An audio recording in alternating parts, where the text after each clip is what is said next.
On vous souhaite la bienvenue à ériclatour.com. Le député sortant du comté de Saint-Jean, le candidat libéral Jean Rioux, a été battu par une très forte majorité par la bloquiste Christine Normandin. Dans quelques instants, on reçoit Jean Rioux.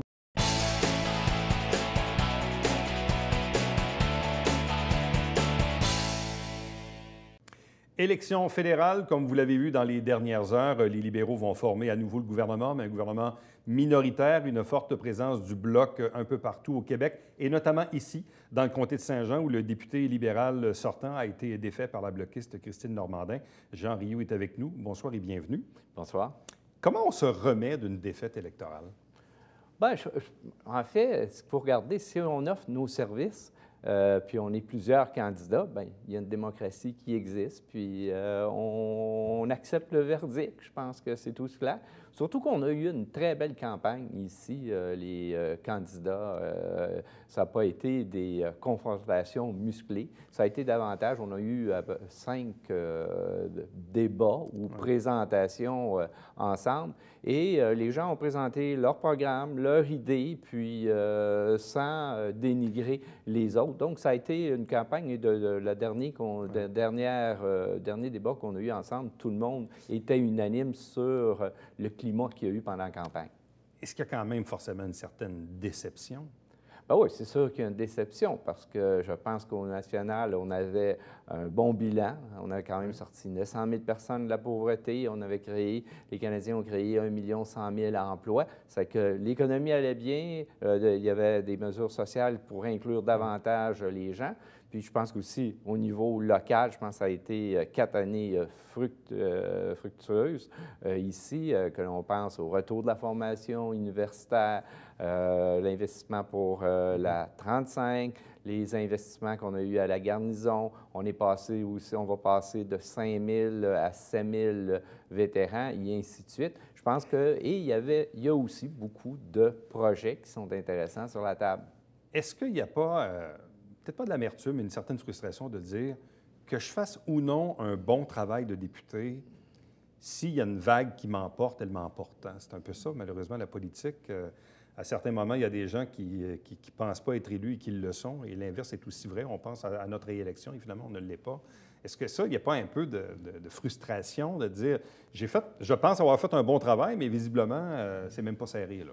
Non, bien, on dit que le candidat vaut au maximum, représente 10 du vote. Donc, souvent, dernière élection, ça avait été ça. J'avais gagné j'avais eu 22 000 votes et j'avais gagné par 2 000. Ça faisait à peu près 10 Mais cette fois-ci, ça n'a pas été assez. Mais c'est ce qui se passe au national, finalement, le débat des chefs, en fait, et le programme du parti qui fait foi pour le vote. À quoi vous attribuez le retour en force du Bloc québécois, notamment dans des comtés comme celui de Saint-Jean, qui est assez homogène par rapport à d'autres, Belleuil-Chambly ou Saint-Hyacinthe, ou même d'autres sur la Rive-Sud, et même à la limite, certains diront que quand on regarde les comtés provinciaux qui ont voté CAQ il y a un an, on redécoupe ça au fédéral, c'est pas mal un copier-coller. À quoi vous attribuez cette défaite des libéraux au Québec, mais principalement le retour du Bloc au Québec? Bon, principalement, si je regarde plus la région, même ici, c'est un comté qui a toujours été très nationaliste. Et le premier ministre du Québec a fait la promotion de la laïcité et ça a pris l'atout. Même si on sait qu'il n'y aura pas de jugement probablement avant la fin d'un mandat de 4 ans, que le premier ministre en place n'aura pas à intervenir, puis aussi que le Québec a invoqué la clause non-obstant, donc on ne peut pas y toucher pendant 5 ans, puis elle peut être renouvelée. Mais ça a été l'enjeu de la campagne. Est-ce que vous auriez souhaité que M. Trudeau soit plus... comment je dirais, plus direct, un peu comme M. Scheer l'a fait, de dire, bien, écoutez, moi, la loi 21, je ne l'aime pas, mais je vous avise tout de suite, si je suis élu premier ministre, je ne toucherai pas à ça parce que c'est une juridiction provinciale. Est-ce que vous auriez souhaité que M. Trudeau soit plus clair, plus net sur cette question-là? Je pense que les explications que je viens de donner. Il n'y aura pas de jugement. Là, on va voir ce que la Cour va en dire. Mais le public n'avait pas cette perception-là, M. Trudeau. Exactement. Avait la perception qu'il pouvait peut-être y toucher, là. Oui.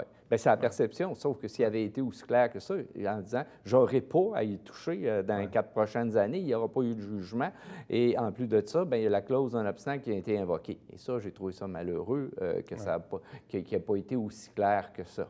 Bon. Le pipeline aussi? Bien, le pipeline, il aurait pu être plus clair, puis en fait, il aurait pu être plus pédagogique. Parce qu'on a changé la loi pour accepter les pipelines et on l'a rendu très sévère. Et on sait qu'il n'y a pas d'acceptabilité ici au Québec. Et si elle ne l'est pas, la loi elle dit, bien là, il n'y en a pas. Et je pense qu'il aurait fallu qu'il soit davantage clair, plus pédagogique. Mais c'est là qu'on voit que ça ne tient à pas grand-chose parce que souvent, les élections, il y a toujours un 20 de la population qui fait ou défait les gouvernements ou les députés en place. Et pour moi-même, l'avoir entendu dans les dernières semaines dans le comté, il dit « Oui, les libéraux, le pays va bien, il y a un bon bilan économique, le député a fait une bonne job, mais on n'est pas sûr si M. Trudeau n'ira pas jouer sa loi 21 puis le pipeline. Fait que pour ces raisons-là, finalement, on va voter bloc. » Ça tient à pas grand-chose, là. Effectivement, on a oublié tout le bilan positif pour 2 aspects. Et comme je disais, je pense qu'il y aurait... M. Trudeau a agi comme à la Chambre des communes, des réponses qu'il donne à des collègues. Et je pense qu'il aurait dû sortir davantage son statut de professeur, davantage pédagogique au niveau de la population. Ouais. Bon. En même temps, M. Blanchet, il faut quand même l'avouer, a fait une bonne campagne. C'est un peu une surprise dans cette campagne-là. Visiblement, les conservateurs n'ont pas beaucoup levé au Québec. Ça, je pense que c'était écrit dans le ciel. Le vote du NPD, par contre, s'est effondré. Quand on regarde la répartition des gains ou des défaites au Québec, la majorité des sièges du NPD sont allés majoritairement au Bloc, quelques-uns aux libéraux. Ce qui fait qu'au final, on regarde la carte aujourd'hui, on se dit le Parti libéral du Canada est toujours le gouvernement, c'est vrai, mais principalement dû à quoi? Aux Maritimes, Montréal, Ottawa, Toronto, Winnipeg, Vancouver. Donc, un parti qui est très, très urbain dans des métropoles principalement où il y a beaucoup de population, donc beaucoup de comtés. Mais pour le reste, on a un pays aujourd'hui qui est complètement divisé. Oui, et on a un gouvernement effectivement minoritaire. Et c'est là que ça va être important de s'assurer que les intérêts des citoyens vont être promus avant toute chose. Et d'être aussi, et ça veut dire quoi? Ça veut dire d'être à l'écoute des régions autant que des villes. Le Parti libéral, par contre, a quand même remporté le suffrage universel au Québec versus le Bloc et a quand même remporté aussi un nombre de sièges légèrement plus élevé que le Bloc québécois. Est-ce que ça, pour vous, c'est quand même... Évidemment, pour vous, ça ne change rien parce que vous êtes défait comme député, mais est-ce que pour vous, au niveau du parti, est-ce que c'est pas un prix de consolation, mais à tout le moins, vous vous dites, on n'a pas tout perdu, là? Non, il y a une base qui est très solide, comme vous le dites. C'est le parti qui a le plus de députés, le Parti libéral au Québec. Donc, on a une base qui est solide, mais qui est Montréal, mais aussi on a des députés qui ont été élus là, en région. Ce n'est pas juste Montréal. On regarde Québec, Gaspésie, la région de Gatineau, région de Sherbrooke. Donc, on a des députés partout. Mais davantage sur l'île de Montréal, évidemment. La Rive-Sud, Laval, donc on est présent. Vous avez dit hier, je lisais une première réaction que vous avez livrée au Canada français hier soir. Vous dites, bien, normalement, les adultes sont à la table des décisions, puis finalement, les Québécois se sont comportés un peu comme... C'est-à-dire un peu comme des enfants en retournant vers le Bloc. Qu'est-ce que vous vouliez dire au juste là-dessus? J'ai repris dans d'autres mots ce que Lucien Bouchard avait dit. Il dit l'indépendance, ça se passe au Québec, puis le Bloc aurait dû être là seulement 4 ans. Et l'important, c'est d'être à la table des décideurs. Donc, je pense que quand on est là, on est au gouvernement, mais on est capable d'influencer davantage notre région. C'est dans ce sens-là que je l'ai évoqué, du père du Bloc, que je pense qu'il faut aller chercher le maximum. Quand on est au gouvernement, puis aussi on est fédéraliste, on va faire la promotion des programmes qui existent, ce que j'ai fait pendant les 4 ans que j'ai été ici, des programmes que plusieurs ne connaissaient même pas qui existaient au fédéral. Donc, j'ai fait la promotion du fédéraliste et faire connaître aussi les institutions fédérales, parce qu'on est un comté qui compte au Canada, un des comtés qui compte le plus d'institutions fédérales. On en dénombre 14 institutions fédérales. Qu'est-ce qui arrive maintenant pour Jean Rioux? Parce que Jean Rioux, bon, il a été conseiller, maire, député provincial, député fédéral dans les 4 dernières années. Puis au travers de ça, évidemment, professeur à une autre époque. Bref, le Jean Rioux version 2020, ça va être quoi? Bien, on va réfléchir. Quand on fait une campagne électorale, c'est toujours pour gagner. J'ai eu espoir jusqu'à la dernière minute qu'on changerait le vent de direction, mais ça n'a pas été le cas. Le vent a soufflé fort. Fait que là, je suis dans une période de réflexion. Je vais pouvoir m'occuper davantage de ma conjointe et de la vie de famille.